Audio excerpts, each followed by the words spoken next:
Buenos días y feliz día. Bienvenidos a su curso de Psicología Industrial. Estamos en la semana 12 del curso. Hoy es jueves 13 de enero del año 2022 y nos corresponde abordar el tema de estrés y violencia en el trabajo que se cubre con el libro de Amott en su capítulo 15. Como ustedes pueden ver, las fotos son bien ilustrativas de lo que son nuestros temas. Del estrés arriba y a la izquierda, la muchacha, y en el centro tenemos a un joven que está expresando su violencia de una manera agresiva. Como siempre, aquí tenemos nuestro mapa de navegación. Estamos donde se destaca la semana 12, el 13 de enero, que es el día de hoy. Nos toca el estrés y violencia en el trabajo. Estamos viendo, como hemos dicho, el capítulo 15. Estamos en la unidad 3 y en este curso se abordan las competencias 7 y 9. Nosotros habíamos visto los temas de motivación, desempeño grupal, emociones e inteligencia emocional. Hoy nos corresponde ver estrés y violencia en el trabajo. La semana que viene, para el 20 de enero, veremos cambio individual, comunicación, feedback y coaching. Y con ello terminamos los contenidos que corresponden a este curso. Luego el 27 de enero tenemos el tercer parcial, pero ojo, recuerden que este parcial es el que más vale un 30%. Luego, en el 3 de febrero tenemos el complementario para aquellos que faltaron algún parcial y es la entrega del tercer portafolio. Luego tenemos el día 10 de febrero para la reparación, cosa que espero que no ocurra pero en ninguno de los casos. Y con ello terminamos este semestre, octubre, febrero. Luego, como ustedes saben, tiene su intensivo y finalmente en el mes de marzo, por allí, finales de marzo, tendrán el comienzo de su próximo semestre. Más bien que marzo va a ser abril-agosto del 2022.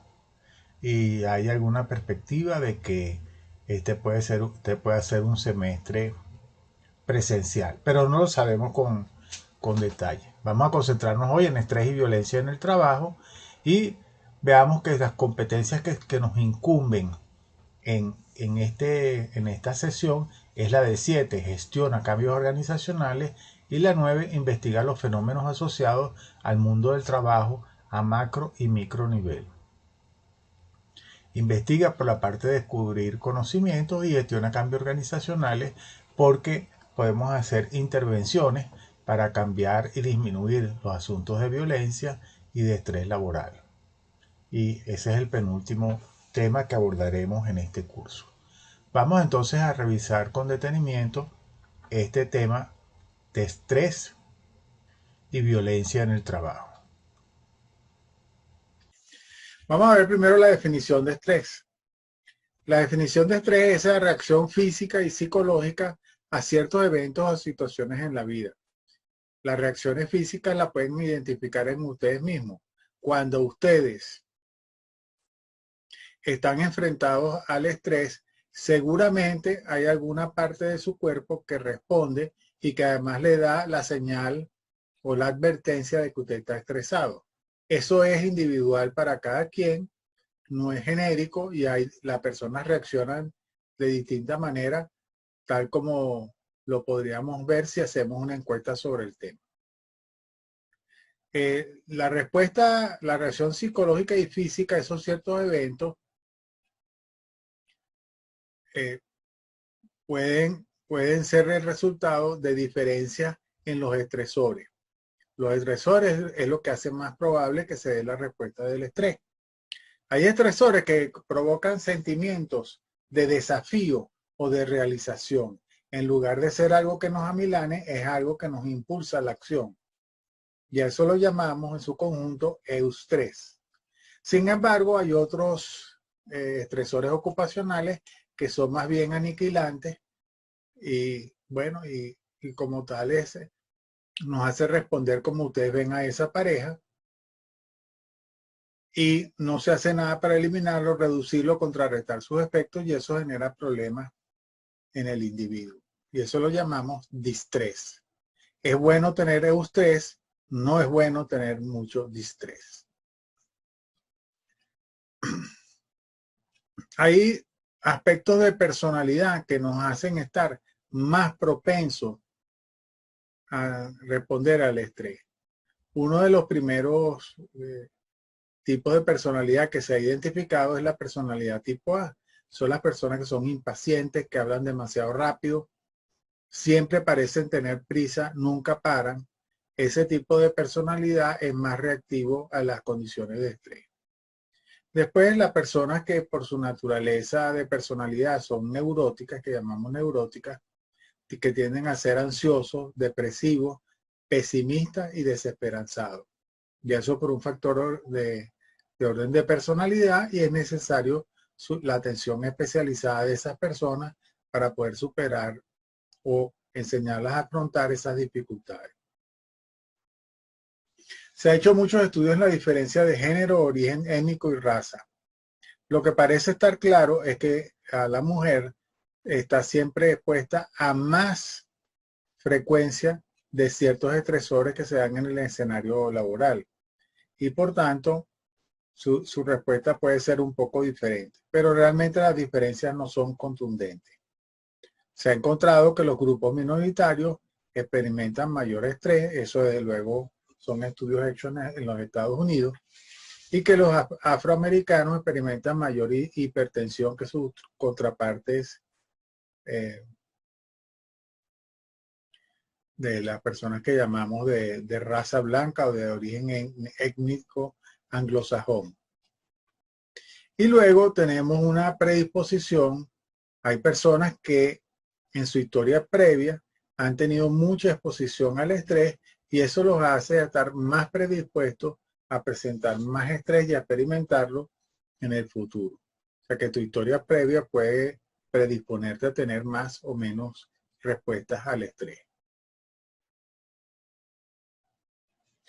También el efecto de la edad puede ser importante considerarlo a la hora de distinguir cuáles son los tipos de estresores que afectan a las personas. En adultos jóvenes como son ustedes, hay cosas que pueden afectarlos mayormente con respecto a los adultos mayores trabajadores. Ahí tienen una muestra de ejemplo. Comenzar la universidad, mudarse de casa, comenzar un nuevo empleo, tener padres gruñones, la presión de la pareja, presentar exámenes, miedo al futuro, graduarse de la universidad, entrevistas de trabajo, completar los 2 primeros años de la universidad. Todos esos son estresores comunes para la gente que se encuentra en ese rango de edad entre 17 y 21 años, y yo diría que hasta 23. En cambio, los adultos mayores trabajadores enfrentan a otros estresores, como es el cambio que ocurre en su organización, la inseguridad laboral, el balance familia-trabajo, el hecho que la persona se tenga que reubicar laboralmente, pagar las cuentas, exigencias laborales crecientes, un trabajo que es muy monótono o que no tiene retos, cuando uno aprecia que hay diferencias en el salario que se recibe con respecto a otras personas, tener que ir a la escuela y trabajar a tiempo completo y enfrentar la planificación del retiro. Todas esas cosas son estresores comunes para los adultos mayores trabajadores que no necesariamente se encuentran en los adultos jóvenes. Aquí tenemos el panorama completo de lo que es el estrés.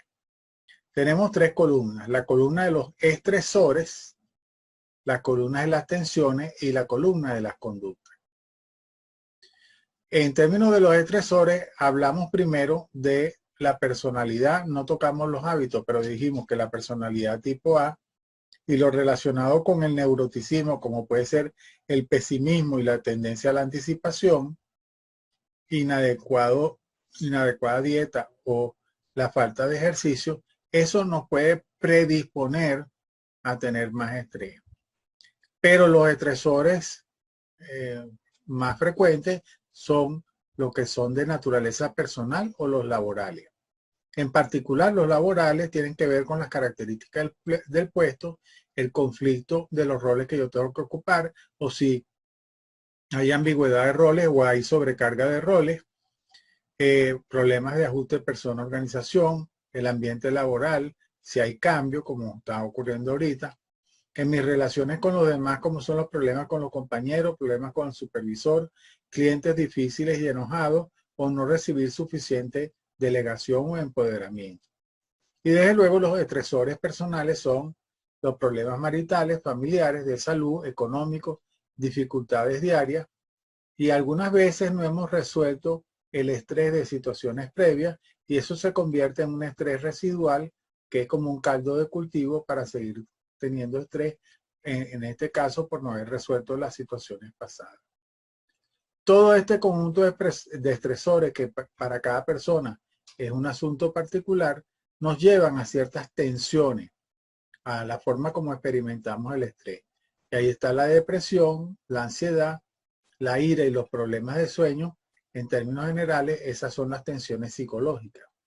En cuanto a la física, puede haber enfermedades, problemas cardiovasculares, dolores de cabeza y dolores de las articulaciones, como es el caso que se ilustra aquí.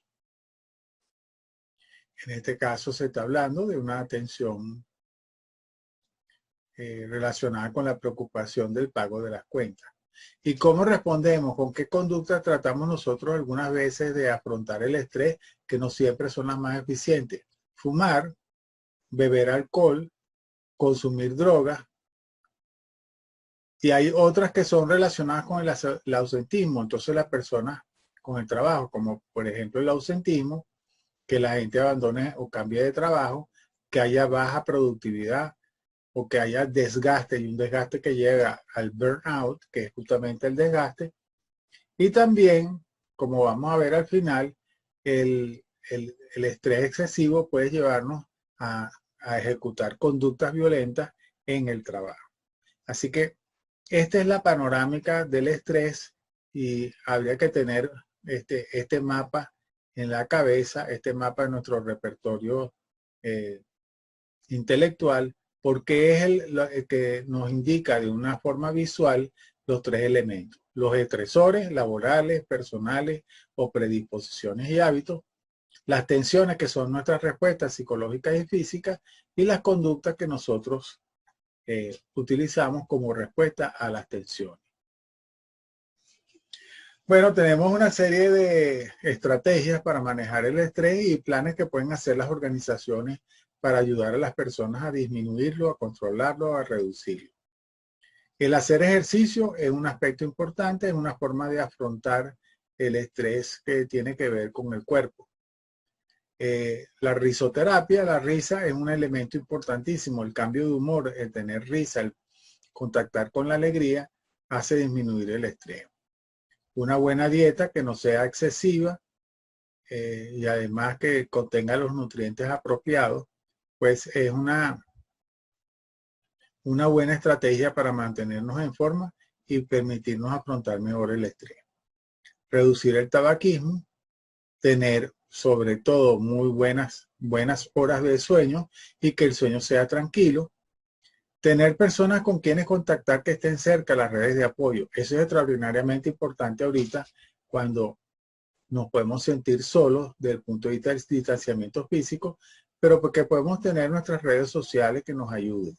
Luego, el que no es necesario que los demás nos empoderen a nosotros, el tener la habilidad para autoempoderarse, para hacer sentir que uno tiene control sobre las cosas que hace, que puede planificar, que puede ejecutar y puede autoevaluarse, es también una forma de manejar el estrés. Y desde luego, habilidades de afrontamiento que pueden ser cognitivas o de naturaleza emotiva, que si no lo podemos hacer en formato de autoayuda, podemos recurrir a la ayuda especializada para que nos asista en el desarrollo de esas habilidades para el afrontamiento. Hay otras cosas que pueden hacer la organización que pueden ser útiles para esto. Por ejemplo, para el caso de las mujeres casadas y con hijos, podemos hacer cosas como proporcionarles servicios para que se aligere la carga del cuidado infantil. Igualmente en otros casos, para aligerar la carga del cuidado de personas mayores, eso ocurre mucho actualmente. Hay tensiones para el cuidado infantil y tensiones para el cuidado de personas mayores, máxime cuando ahora el trabajo se efectúa dentro del espacio del hogar, en la mayoría de los casos.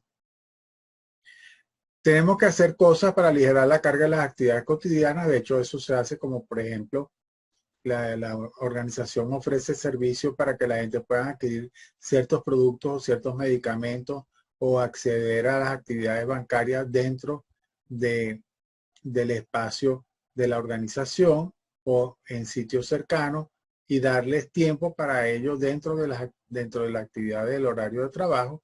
Eso ayuda a aligerar la carga. Esto es muy frecuente hoy en día en Venezuela o en las ciudades. Y proporcionar descanso mediante tiempo libre remunerado, es decir, uno otorgar un tiempo libre durante ciertas ocasiones, en ciertas oportunidades, pero que tenga que ser cancelado y no que sea sin pago.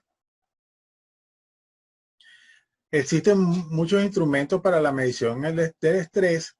Generalmente se utilizan los cuestionarios de autorreporte. Allí tienen ejemplos de preguntas de cuestionarios de autorreporte sobre estrés. Esas se las leo: se enoja o se irrita con frecuencia. Tiene demasiada responsabilidad en su trabajo. Tiene problemas para dormir en la noche. Se siente tenso y nervioso. Se siente triste y no sabe por qué. Está más olvidadizo que de costumbre. Tiene que hacer juicio arriesgado y tomar decisiones importantes con frecuencia. No se me consulta en absoluto en lo que pasa en mi trabajo. Esos son ejemplos de preguntas de cuestionarios de autorreportes de estrés.